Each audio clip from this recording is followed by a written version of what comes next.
It's Spence, the evil genius from Widget Laboratory, with your lab secrets tip of the day.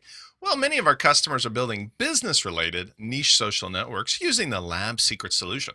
As such, LinkedIn is an integral part of their marketing and networking strategy. So, today I want to give you a quick tip on how to use one of the plugins that allows you to share any content from your site's blogs or posts onto your LinkedIn network. It's pretty easy because you don't have to do much to set it up. It allows you to style it. Best of all, though, it's just one of many ways to synchronize the content that's coming in and out of your network with the various social media connections. We've already covered Twitter, we've covered some Facebook, and now this one is for LinkedIn. So let me show you how easy it is to set up and install on your site, how you can start using it right away.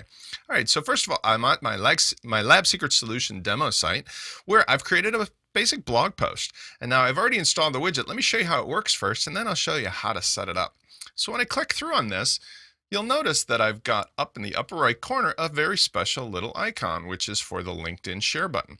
Now, this is a sort of complement to the regular sharing buttons, which are obviously adjustable as well. And the reason I like this is it's got a little bit more powerful options in there. So if I want to go ahead as I'm reading this blog post and share it with my LinkedIn network, I just click on it and obviously a window pops up. And here I have the option of going ahead and sharing this content or actually other content that might be available.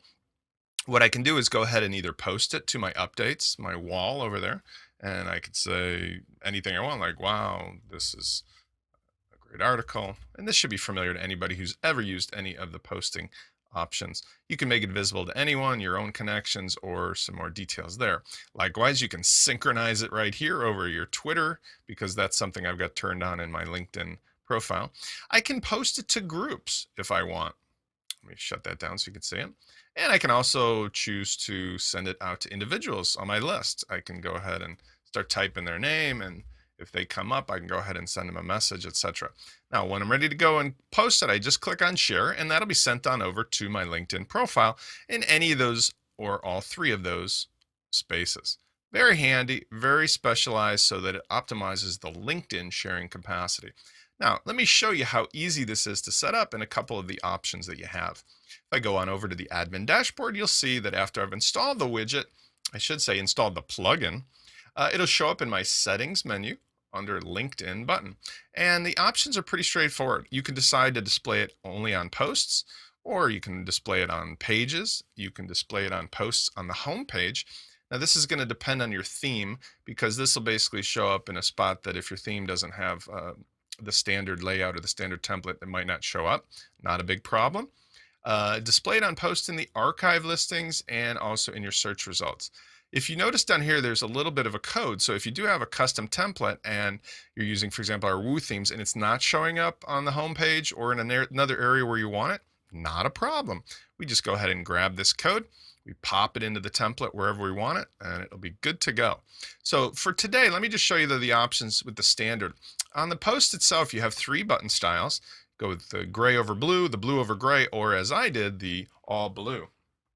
Lastly, you can decide on a button position. So you can have it at the beginning of the post, floated to the right, which is what I showed, or you can put it at the end of the post and either have it to the left or displayed in line. I'm going to try this one, end of the post, displayed in line. Click on Save Changes, and then let's go back over to the blog post itself after, make sure that's reloaded. Okay. Refresh the page, and it'll be showing up down in the bottom left, which is maybe a nice position as well because it doesn't interfere with the post. If I float it to the right, however, what is nice is that the content wraps around it. By definition, that's what float does. Likewise, if I go ahead and make one other try, I can do, let's do a beginning of the post floated to the left. See how that looks. Go ahead and save that. Back to the page to reload, and we'll see what this shows up looking like. Pretty cool, actually. I kind of like this position because it really emphasizes that I want to go ahead and share this with people who are on the LinkedIn network. So that's it. That's your LinkedIn share button, and that's your tip of the day at labsecrets.com.